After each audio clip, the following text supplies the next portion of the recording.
Et en cette journée internationale des travailleurs, le salaire minimum augmente partout au Québec. Olivier, il passe de 15,75 $ à 16,10 $. Mais est-ce que ce sera suffisant pour répondre aux besoins du coût de la vie? Eh bien, selon les données de la chaire de recherche en fiscalité et en finances publiques de l'Université de Sherbrooke, cette augmentation ne fait pas l'affaire de tous.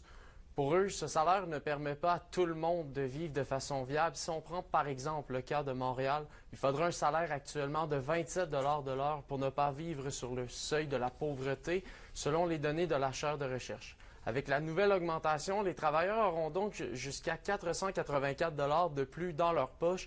Le taux horaire minimum a connu une augmentation de 4,10 $ depuis 2019. La province actuellement se classe au 3e rang pour ce qui est du salaire minimum le plus élevé au Canada. Les travailleurs rémunérés à pourboire ne sont pas en reste non plus. Leur salaire augmentera également de 2,38 % par rapport à l'année dernière, ce qui fera passer le taux horaire à 12,90 $ de l'heure. Rencontré à ce sujet, le ministre du Travail, Jean Boulet, explique comment l'augmentation a été pensée. Une personne seule avec 2 enfants qui est au salaire minimum, si le salaire minimum représente 26, 27, 28 000, dépendamment du nombre d'heures, si on rajoute les prestations sociales, ça lui confère une rémunération qui est supérieure à 50 000, puis un revenu disponible d'à peu près 40 000. Donc, c'est ça qu'il faut tenir compte de la globalité de la rémunération. Et justement, dans le cadre de cette journée des travailleurs, il y a eu une grande marche qui a été organisée ce midi à Rouyn-Noranda pour dénoncer leur précarité.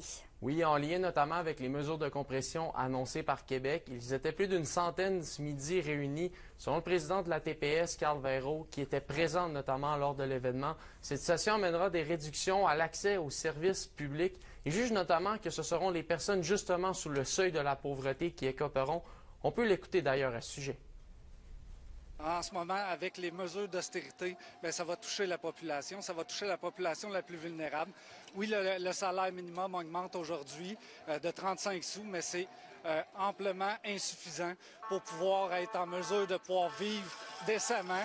En plus, avec les coupures de services qu'on a actuellement, les coupures de postes, en éducation, en santé, en services sociaux, c'est des services que les gens ne pourront pas avoir et devront se tourner vers la privatisation, vers le privé.